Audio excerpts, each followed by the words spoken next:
Just like Joan, I did not pick the walk-up music, but I think they might have asked my daughters because they would have said Johnny Cash. So great choice, great choice. Thank you very much to Cunningham and Butler for the opportunity to be here, to listen to you folks, to have discussions with you folks, and lastly, to actually have this opportunity to speak to you. It's critical for us as federal regulators that we be in communication with the stakeholders, because we know you folks are the ones out there delivering the freight day in and day out. You're the ones that are out there on the roads, seeing what the trends are in safety, seeing what's effective when it comes to safety, and those things which are ineffective as it relates to safety. And so we rely upon you in these type of events to get that feedback to make sure that we're doing our job as regulators of the truck and bus industry. I have 60 minutes to speak to you this afternoon, which is way too long for me to speak, but I was told to save 55 minutes for grilling and answers, so that'll go well. That'll go well. A couple things. Thank you to Cunningham and Butler, but thank you to the folks in the motor carrier industry for what you do every day. This administration, Secretary Chow, Administrator Martinez, we know and appreciate what it is that you do out there every day and how critical you are, not only to the economy, but basically for every good that we have, whether it's the clothes you wear, the food you eat. We know that it's you folks that do that for our entire country. We know that you employ 6 million people plus. We know there's more than 3.5 million truck drivers. We know that you haul 70% of all the nation's freight, and there's nothing that really gets to a store's shelf that isn't on a truck. We know and we appreciate all that. As regulators of the community of this industry, though, sometimes it seems as if perhaps we don't know or we don't appreciate that. But I can assure you the administration does know and it does appreciate it. And we do not believe as federal regulators that we have the secret sauce or the silver bullet on how to manage your folks' industry and what's safest for the motoring public. And so we have to collaborate and work with you towards that end. The DOT is leading the president's initiative on the deregulatory landscape. You may have heard that the president entered an executive order. For every one rulemaking an agency promulgates, they're supposed to look to try to eliminate 2. And the DOT is leading that of all the federal agencies. It's closer to 8-to-1 within the DOT across all the different modes. And if you look at the cost savings generated, or not lost for lack of a better term perhaps, by those deregulatory efforts by the DOT, it's over $2.5 billion since 2017. And so we know that you folks are the job creators, and we're trying to do everything we can to get out of your way to continue to do so. The safety of the motoring public is absolutely our top priority. It's absolutely our mission. Federal Carrier Safety Administration is in our name. And so everything we do starts with that. And one thing I want to chat about before I get into the details of what's going on, one of the things I'll talk about is hours of service. And we're looking at changes to the hours of service. And we are a data-driven organization. We have to be. We can't operate off of hunches. We can't operate off of, oh, we think so.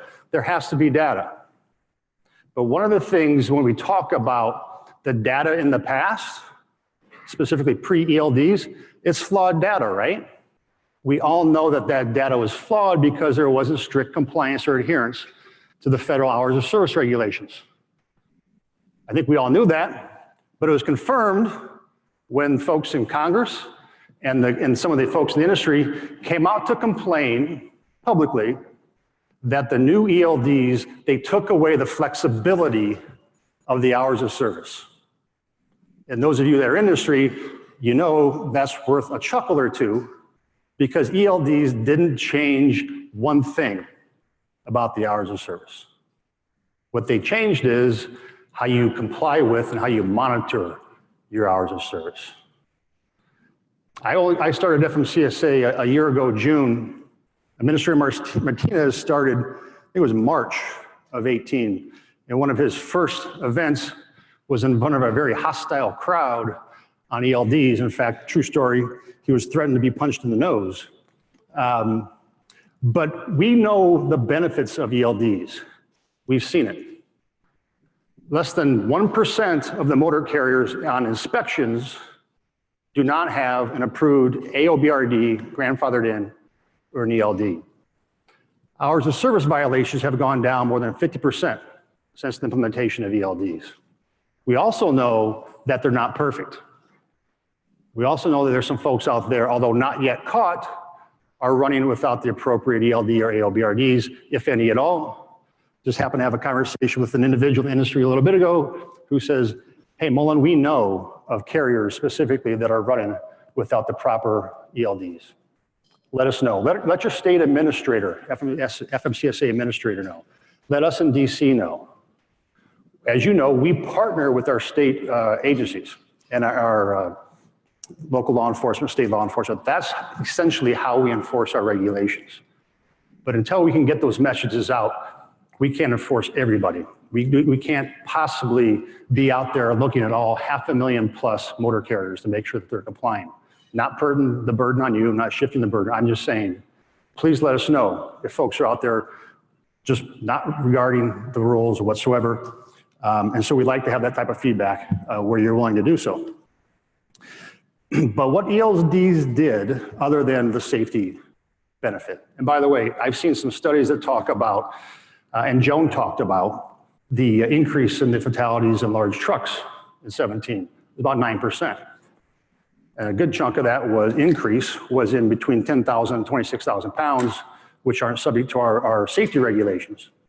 But I would caution folks on drawing these conclusions that if the crash rate, if the fatalities go up, that's prima facie, that's my lawyer and me, that's automatic proof that the ALDs are not working. Those of us in the industry know that there are all types of different reasons for what causes accidents.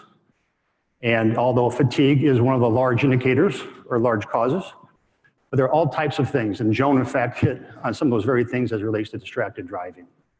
One quick thing about some of those polls that she was talking about. NHTSA, the National Highway Traffic Safety Administration, took a poll of individuals who are admitted, which is okay, it's legal in most states, a lot of states, admitted marijuana users, and asked, when you are under the influence or have smoked marijuana, are you as good as, are you a better, or are you a worse driver that we haven't been smoking marijuana? There's like 60% said they were better drivers when they had been smoking marijuana. I just think that's very telling about where we are in society, that we think that we're actually a better driver when we're smoking weed. That's just an aside. She gave some very compelling poll data, and I thought that was very compelling when I was told that NHTSA had seen those results. So hours of service. As you may know, we published our advanced notice of proposed rulemaking, what was that? Last August. And we are now in the stage where we're near the finish line on the second process in the stage, which is called the notice of proposed rulemaking. And the advanced notice of proposed rulemaking, what we did is we put out ideas, 5 ideas. What do you think about these particular sections or parts of the hours of service? And what do you think of adding more flexibility? A 30-minute rest break, the short haul going from 100 to 150 miles, sleeper berth being expanded from 8.2 to 7.3, 6.4, 5.5, adverse weather conditions, adverse driving conditions. What do you think about those things? And we did 5 listening sessions across the country. I participated in 3 of the 5.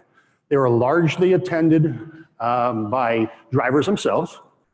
And the overwhelming feedback was, yeah, get rid of the 30-minute rest break. Yeah, let me do 5.5, let me do 6.4, let me do 7.3 in the sleeper berth. Let me stop my 14-hour clock. And yes, let's expand the short haul from 100 to 150 miles. In fact, while we're at it, let's go from 12 to 14 hours. Right? That was the overwhelming feedback we received from the drivers themselves, and then very much so on the motor carrier industry itself.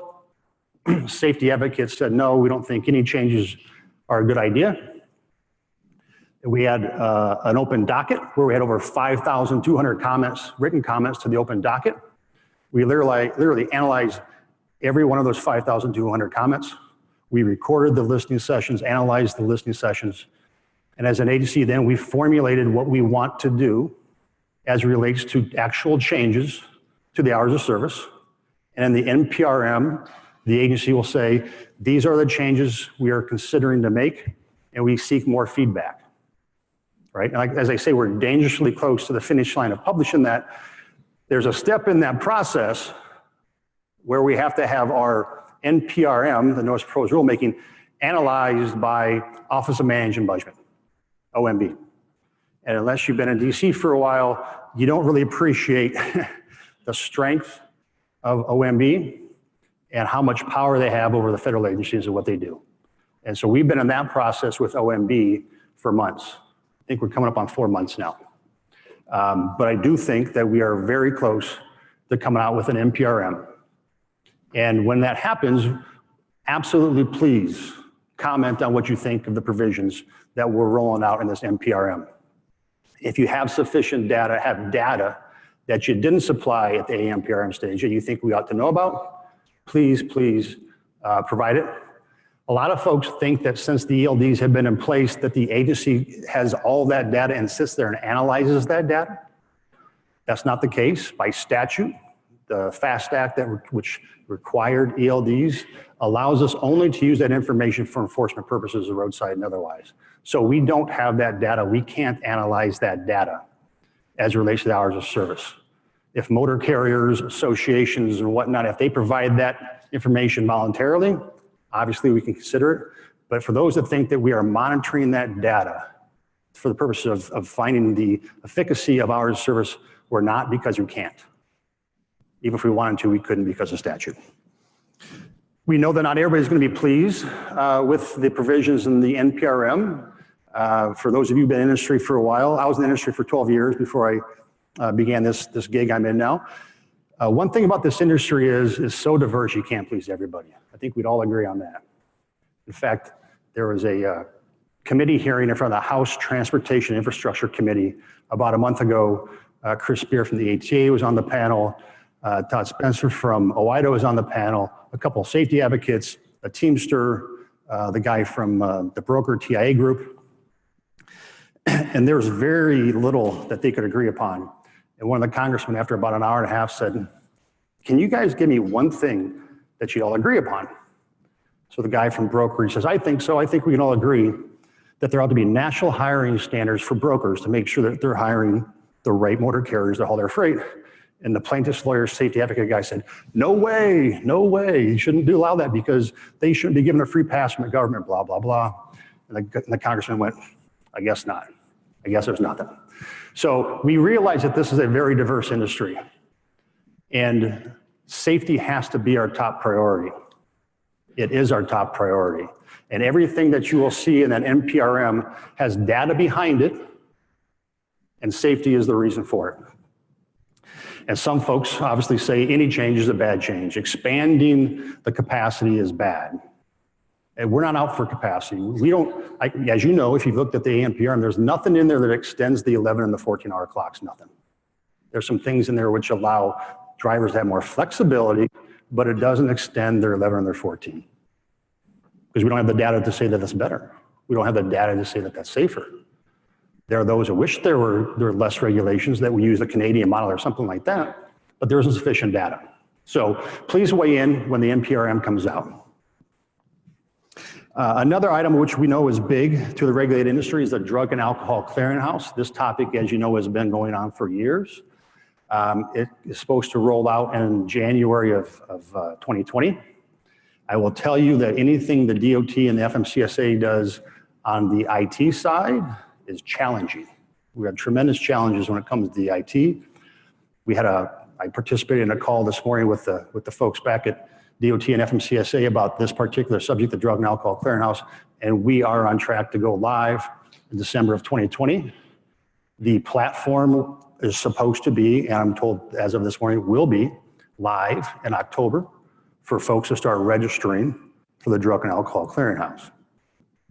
We know that this has been an area that's been manipulated by folks in the industry who have had positive tests, refused tests, and just bounced from motor carrier to motor carrier. And we've been listening, and we know this is the best way to try to prevent that from happening, and it will. They'll prevent that from happening. Another topic that we also often talk about in conjunction with the Drug and Alcohol Clearinghouse is hair testing. I'm not sure if any folks in the room are using hair testing now in addition to urine testing for pre-employment or other tests. But you may know that the FAST Act, which is the highway bill back from the end of 2015, it required another federal agency, Health and Human Services, to promulgate guidelines on hair testing protocol. And then it said, and once HHS does that, you, the DOT, you need to promulgate a rule that says motor carriers can use hair testing in lieu of urine testing. If you're familiar with hair testing, the reason behind that is it catches chronic users, you can't cheat it, all those good things. And those that use it have seen tremendous positive impact from the safety side. But unfortunately, here we are, and that FAST Act was the end of 2015, here we are in 2019, and the HHS has not yet promulgated those guidelines. We at the DOT have been in their kitchen quite a bit, in their kitchen in a nice way, because they're our sister agency, trying to get them to promulgate those guidelines. They did, in fact, send their guidelines over to OMB. If you recall, we talked about OMB. They got their guidelines to OMB a few months ago. There's improvements that need to be made, I will say that, and we hope that that will be finished in the very near term. We know how important it is for motor carriers who wish to use hair testing in lieu of the urine testing, how important it is not only from the safety side, but from the financial side. Because those that use it now, as you know, they do redundant testing. They do hair plus urine because they still have to do urine. So that'll be one of those areas that we're trying to be deregulatory and yet have a net safety benefit. Another issue I want to talk about is the crash preventability program. You folks may be familiar with the crash preventability program, which has been around for a couple years. I think there's 8 categories of accidents that if you do not believe were your driver's fault, you go through the program, and then the FMCSA determines whether or not the accident was in fact preventable. About 93% of the submissions from the industry have resulted in non-preventable findings and conclusions. Under the current program, as you may know, it's labeled non-preventable, but it still counts in your SMS crash basic. As of today, FMCSA put out a notice that we're taking comments on expanding that program in a couple ways. We're looking to expand from 8 categories of accidents to 15 types of accidents that could be included in the analysis, and whether or not that these accidents that are determined to be non-preventable ought to be excluded from your crash basic. So that's another area where there has been lots of complaining, rightfully so, of the CSA program, and we're listening and we're in the process of trying to get it fixed.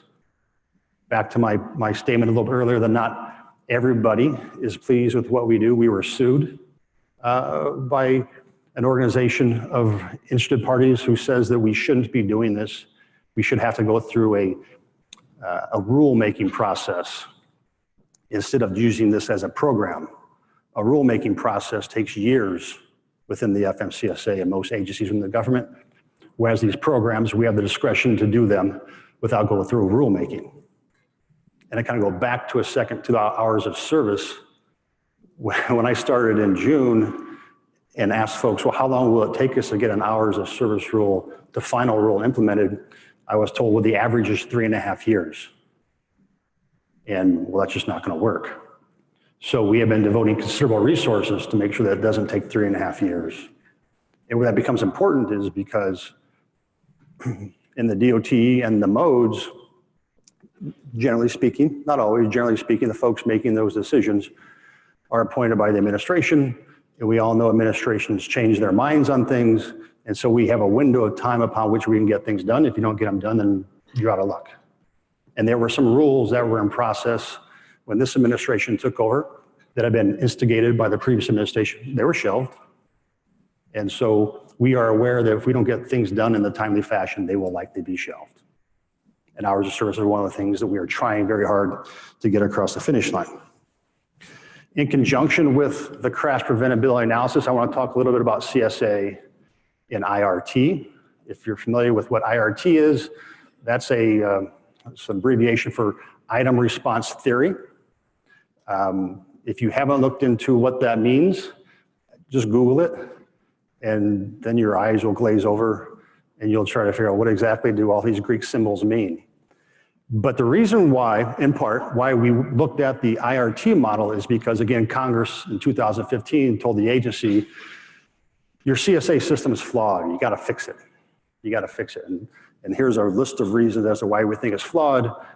And what you need to do is you need to hire the National Academy of Sciences, which is a very well-respected, very talented group of individuals in the science and engineering world. And you need the National Academy of Sciences to do a study on whether or not CSA is effective and what it's intended to do. And if not, what is the better model? And so they did that. It took them about a year or so. They told us, they told the agency that the CSA program is adequate. It's adequate. But there are things you could do to improve it. And what we think you ought to do is you ought to implement this thing called item response theory. And item response theory has been used predominantly in education and healthcare to gauge, measure the effectiveness of certain types of things. And the example I'm always given when asked about IRT is on ACT tests. So they try to normalize, for lack of a better term, normalize the exams and see which questions ought to just kind of in parts be thrown out, which ones are a better indicator of performance and intelligence and that sort of thing. And so that's what IRT kind of does. It looks at the whole data set and it determines the effectiveness of your system. And so they did that and told us that IRT is a better system.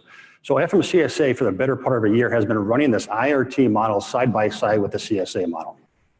And even the National Academy of Sciences has said, look, we've never seen IRT used in this big of a data set. So you have 500,000 motor carriers, you have 3.5 million drivers plus. You have 900 violations on the Federal Motor Carrier Regulation books.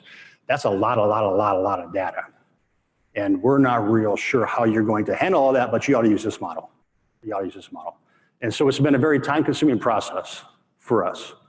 We hired some folks from the National Academy of Science to help. We work closely with Volpe. And I'll just tell you, it's still a work in progress. There has not been a definitive decision within the FMCSA that we're going to use IRT in lieu of CSA. But I can tell you this, whatever is going to be done, it's going to be improvement on CSA. We're going to fix some of what I would call the inherent flaws of CSA, the preventability, discrepancy in enforcement amongst jurisdictions. Some of those easy, low-hanging fruit, don't have it publicly displayed right now. And there's no intention to have that publicly displayed in the near future within our agency. And no appetite to do that. And until we come up with a better mousetrap, we're not going to do that. So I know the industry is anxious to find out exactly where the agency is heading on CSA and IRT. And the best thing I can tell you is it's very deliberative. We got to get it right because there was a lot of angst, not only in the regulated community, which that means then there's a lot of angst on the Hill. The Hill tells us what we can do and what we can't do. And so we got to make sure we get it right. There was some, I saw in some trade journals, some announcement that come September, CSA or FMCSA would announce for sure which direction we're going. I can't tell you that's going to happen. We have some self-imposed deadlines and some get imposed upon us. There is no hard deadline for this. So we're hoping that this preventability program and other things we're doing will help bring down the temperature on the angst with CSA, but until we get IRT or fully implement improvements to CSA, we're going to continue as is. One more item that I want to talk about is the entry-level driver training. That is another rule that's been in the works for quite some time. It's supposed to go into effect come January of next year. And this is one of those areas where we've had problems on the IT side. So the entry-level driver training rule does a few things. There's 5 things that it does. One, it requires schools, providers to certify that they are teaching to the curriculum. The curriculum was what was the final product of the rulemaking process. So that has a curriculum that it must teach to. Thirdly, anybody that goes, any applicants for a CDL has to present a certificate or show that they went to a certified institution. And then, of course, the states have the process to look up on the registry to see if in fact, they went to one of those institutions.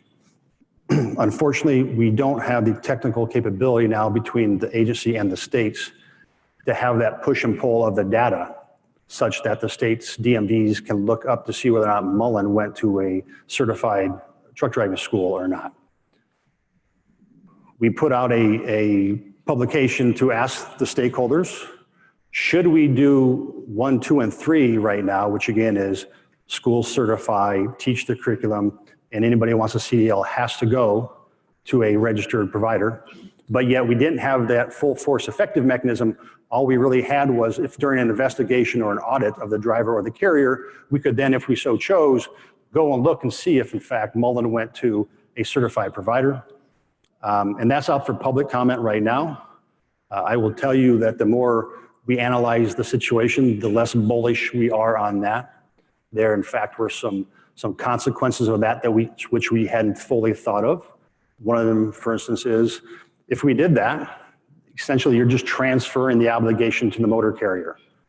I see you're going to talk tomorrow. The folks from Scopolitis are going to talk to you about the litigation pitfalls in the trucking business. And this could be another one of those gotcha moments, right? If the motor carrier didn't check what the rule intended the states to check, that could be bad news for the motor carrier, even though there is no actual regulation which requires them to do it.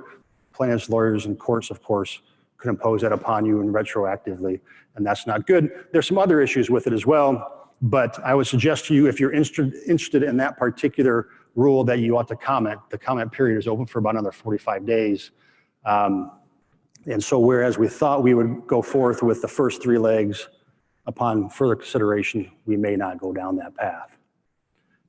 And again, that kind of goes to the diversity of this industry. The biggest change for me from private sector and the public sector is the amount of time it takes to get things done.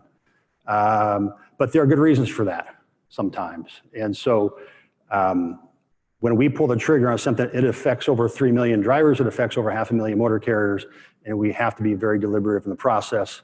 And so that's why we're taking a second look on this and welcome your feedback on any of those types of topics. I see I have quite a lot of time left, and so I have some more things I can chat about. Autonomous vehicles, I'm not sure if you saw that we did again, the AMPRM on motor vehicles, both us and NHTSA. NHTSA regulates the vehicle standards, Federal Motor Vehicle Standards. So they have to do with the equipment itself, whereas we regulate the industry.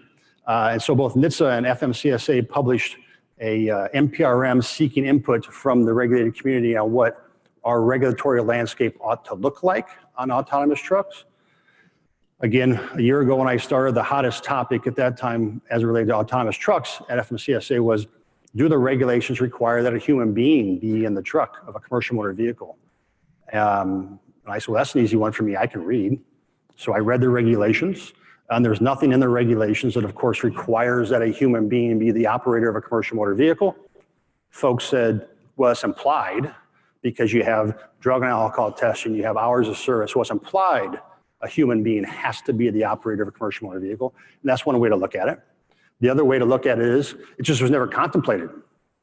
And so when it wasn't contemplated, when these regulations were written years ago and the statutes were written in past years ago, I think it's not good business, not good government practice to imply something that important.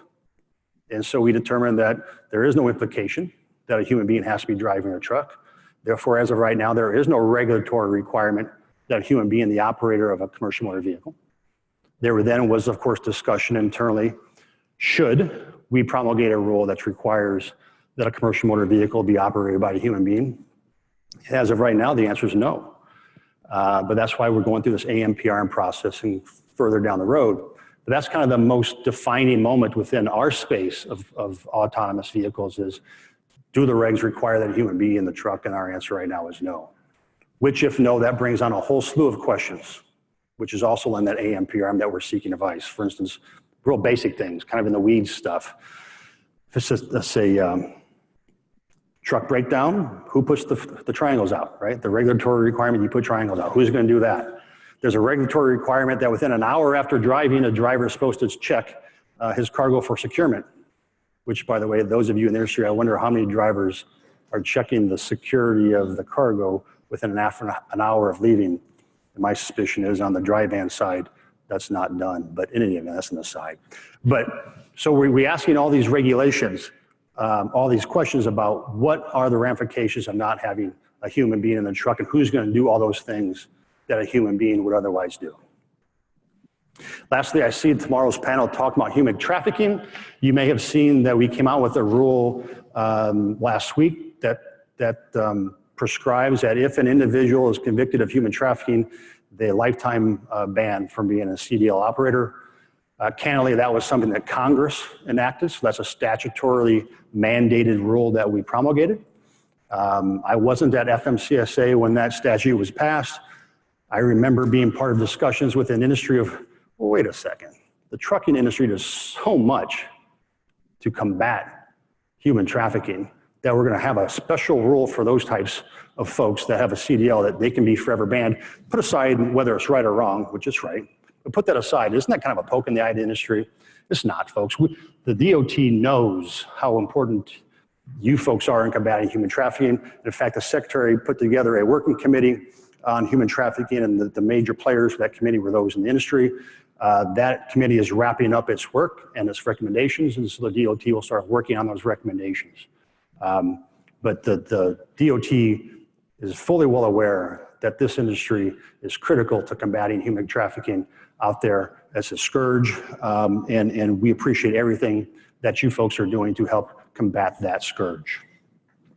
So with that, I'd like to open up for question and answers because I think I'm now just kind of getting very weedy on things. So please chime in on any questions you may have, and I'll do my best to answer them. Yes, sir.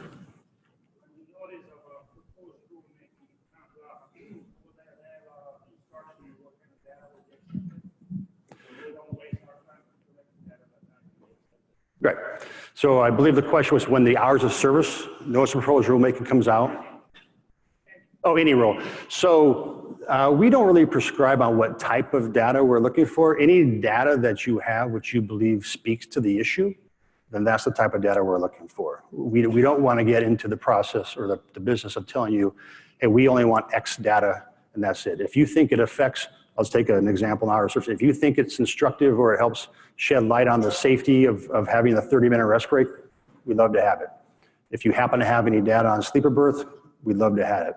And so I don't want to evade the question, but we do want to leave that wide open because we don't want to restrict the regulated community or anybody for that matter from giving data they believe is critical to the issues. Does that help? Okay.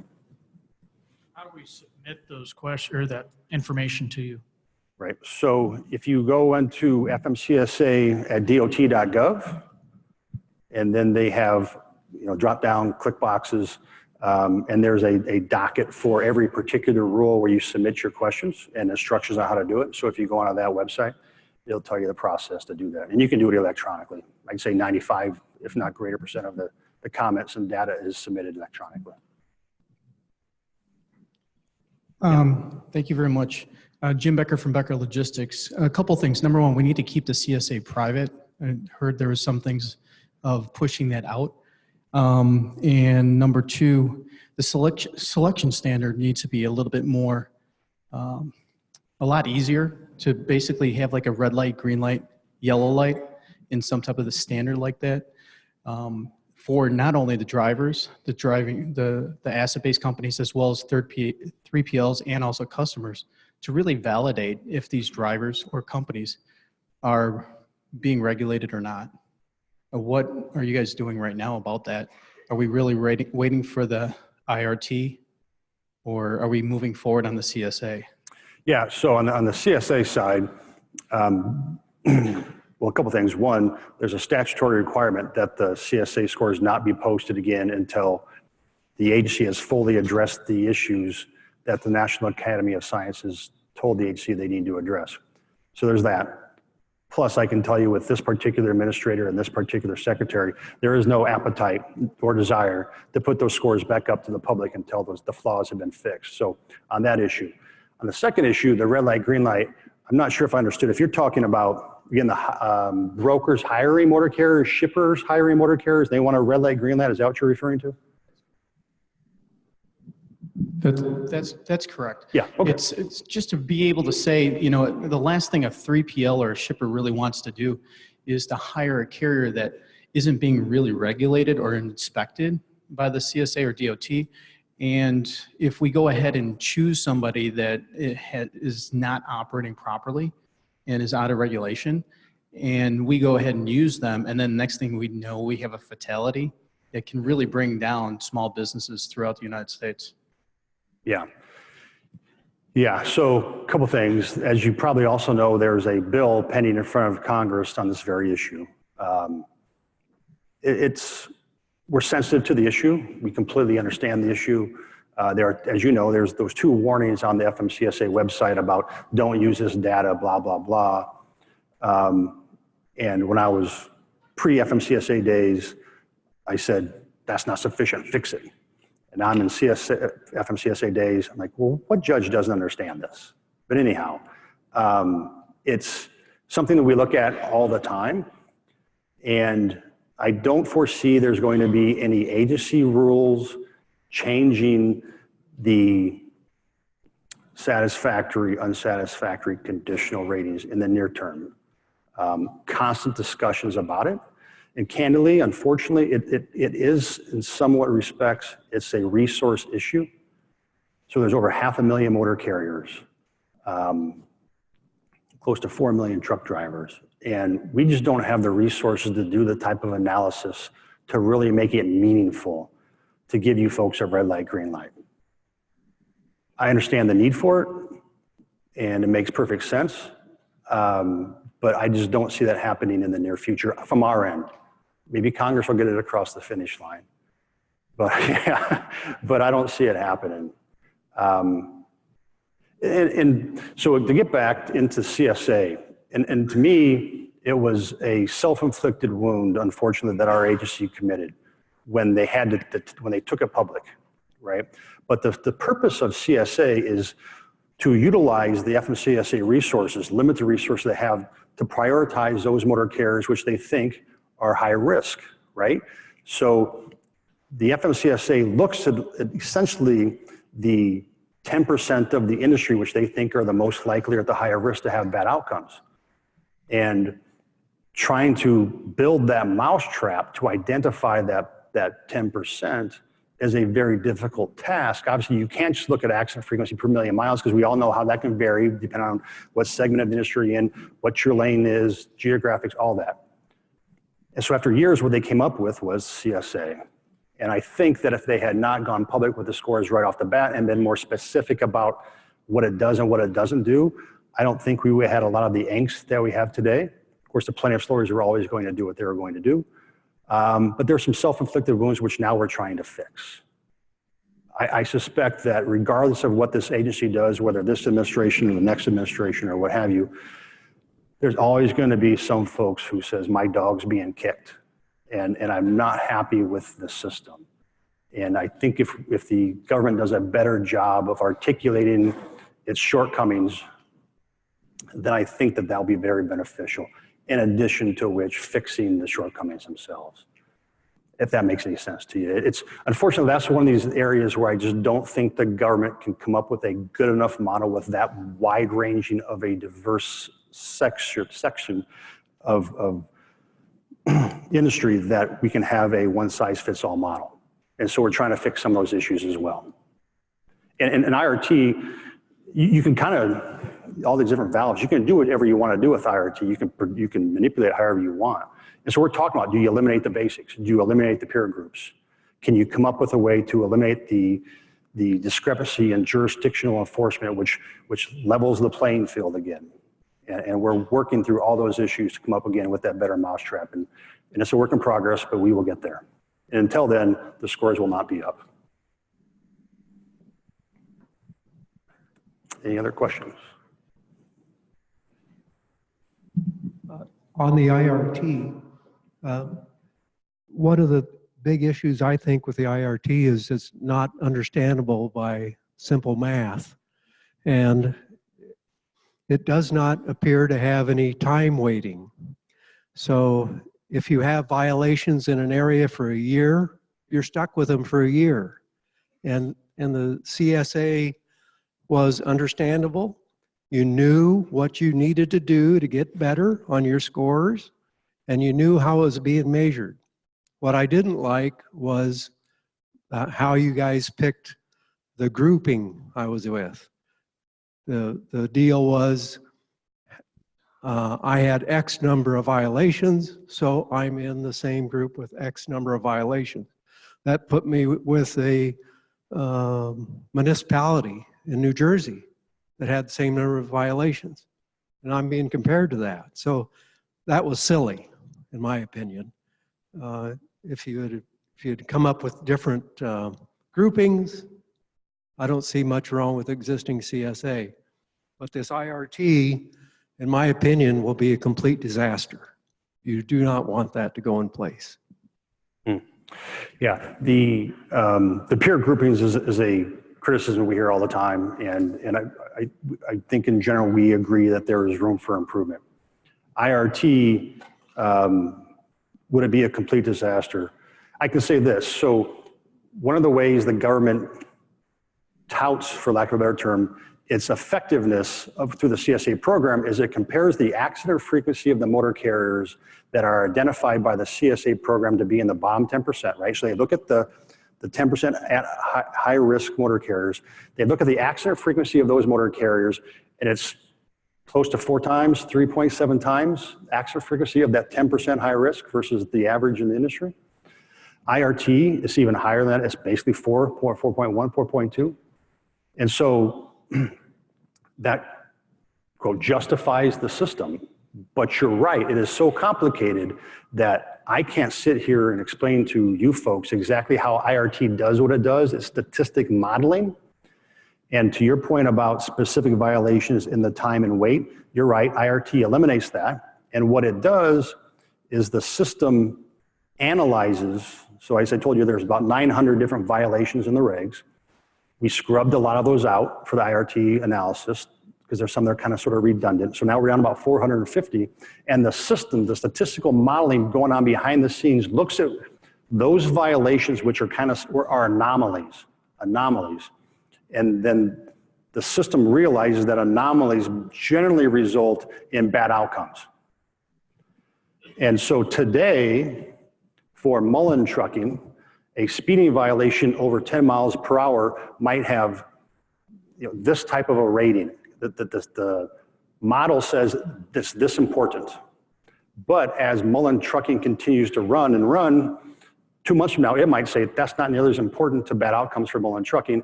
More importantly is lights, lane change violations, or whatever the case may be, which seems intuitive, right?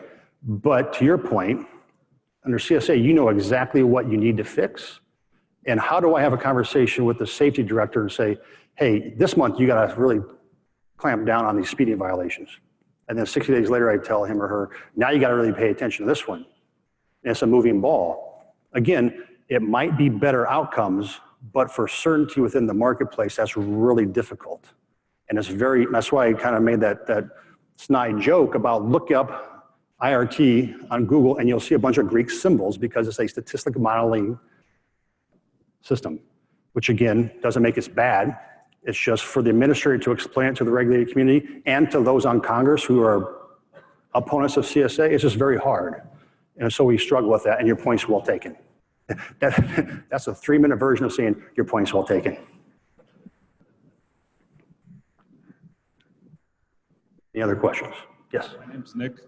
Quick question for you. So besides the monetary advantage that the FMCSA has, how do you guys justify for mid-sized carriers such as that I work for, that you allow the AOBRD, the extension until, a company has to go full ELD. So for the companies that went full ELD right off the bat, now they lose drivers, or at least in Chicagoland area, lose drivers to the carriers who still have AOBRDs, which a lot of carriers who are on ELDs know that they, cheat, but it still kind of continues on. And I know supposedly there's going to be an end to it at the end of this year, but, how did it go on for a year and a half to come to that point? Yeah, so the transition has to take place by December, and a couple things about the transition. One is if you haven't made the transition from AOBRDs to ELDs, we highly recommend you get on it now because we hear a lot of folks running on AOBRDs have not made the transition yet for the reasons you described and others. And our fear is there's going to be a run on the vendor marketplace, and there's not going to be enough capacity to get that change made. So first and foremost, if you haven't made this transition, we highly encourage you to make it now.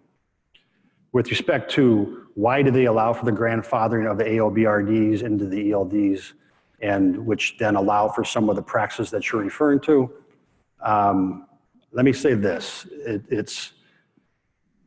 I think that goes in the category of no good deed goes unpunished. They thought, the agency thought that they were being accommodating and flexible with the industry. They didn't obviously do it for the purpose you described, that goes without saying. And I can say, being one of 4 individuals that works in a agency that has 1,200 employees, only one of 4 that isn't a quote career. In other words, I was appointed and I serve as long as I'm permitted to serve. Those other 1,996 employees are extremely diligent in what they do. Safety is at the top of their mind on everything they do. And that was just one of the things they didn't anticipate happening, or if they did, they still thought that the greater good was being benefited by having that transition stage. And there's political pressures as well, as you know. So my guess is if they had the ability to go through that process all over again, they would do so and make it just a firm transition for everybody. But unfortunately, that's not the path they chose. And as I started the conversation earlier on ELDs, we partner with the state troopers and law enforcement folks, and we educate them and they educate us. We have been advised there are specific lanes that are operating in non-compliance on ELDs. We set up stings in those lanes to check for compliance. Didn't see much of an uptick. So unfortunately, if there are those that are doing it, they're doing it well and they're getting away with it, and that's not acceptable. So how can we justify it? I don't have an answer for you on that other than say it was kind of sort of a miss, and it was kind of sort of one of those things that was well intended, but had negative consequences because unfortunately there's always those that are willing to game it, and that's too bad. Doesn't do you any good, I understand that, but that's the best answer I have for you. Any other questions? Yeah. Yeah, Jim, Steve Wilhelms with InfoStream. A couple of questions real quick. One back to CSA, IRT methodology, still being, looking at IRT with large fleets and, multiple violations. It's proven hard for those who are running an IRT model to get below that 100. Yeah. That's the benchmark. So in your opinion, is that not then kind of creating a peer group that IRT is supposed to get away with?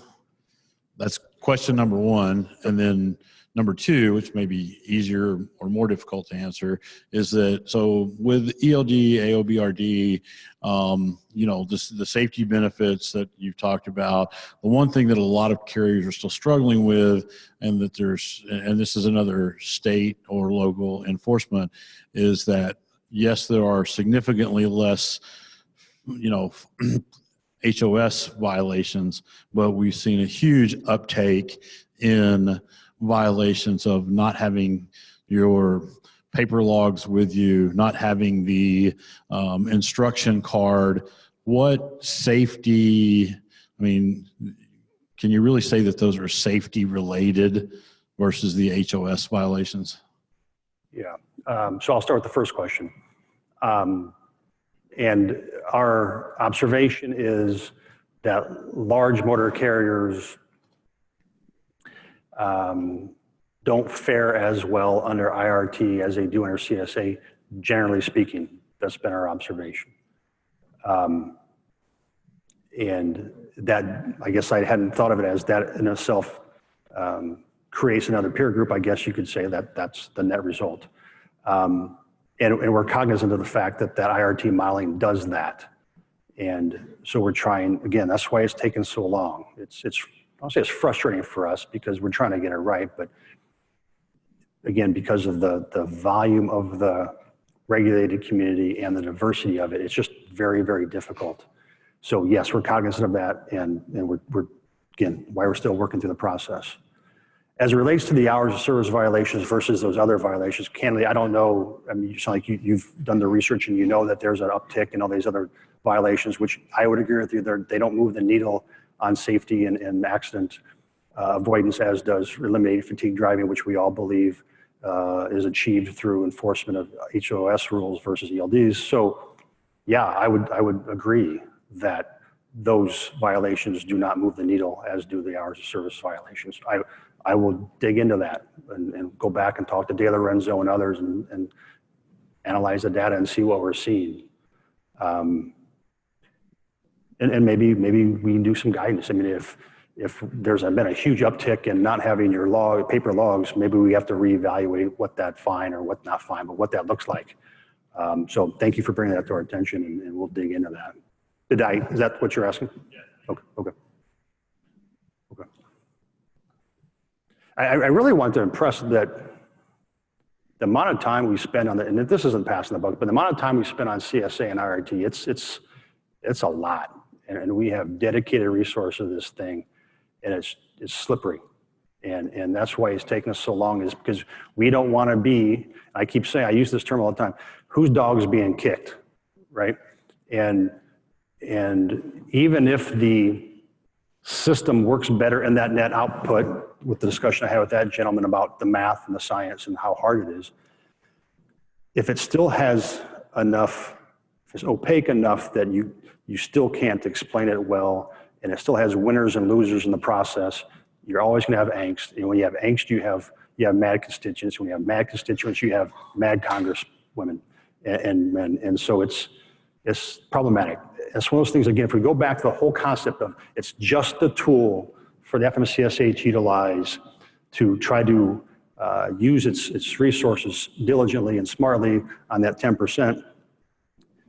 But it's taken a life of its own with the plaintiffs' bar and others, shipping community, that's become problematic. And we're not going to have those same problems, just from a different angle with IRT. We're going to make sure we fix this as best we can before we continue. I see I'm down to 0. Is there one more question, perhaps?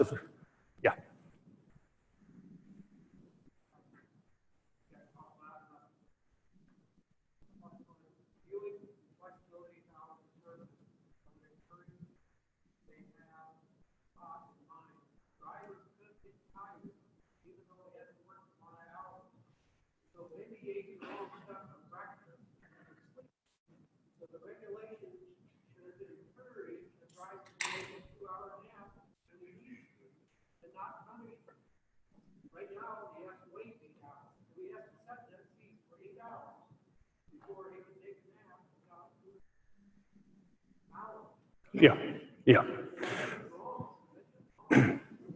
Yeah, we hear a lot of that from the regulated community. It was OOIDA and Trucker Nation, they filed a petition to allow the 14-hour clock to be stopped up to 3 hours, I think for the very reason you're describing. And just kind of in the common sense world, there's all types of reasons why that makes sense. Whether it's because the driver is tired, but his rigid rules now don't allow for him to take a break, or he wants to get out of traffic in Atlanta, but if he does, then he loses 3 hours on his 14, he doesn't get his load delivered. Those are all things that are in the ANPRM, and if they make it to the NPRM stage, then we welcome comments on that. But that is the largest thing we heard on this whole hours of service modification process has been greater flexibility so the driver can rest when he or she wants to rest, not when the government tells he or she's best to rest. And we just heard that across the board, and it makes some sense. Thank you very much again for the opportunity to be here. This listening is very important. Thank you.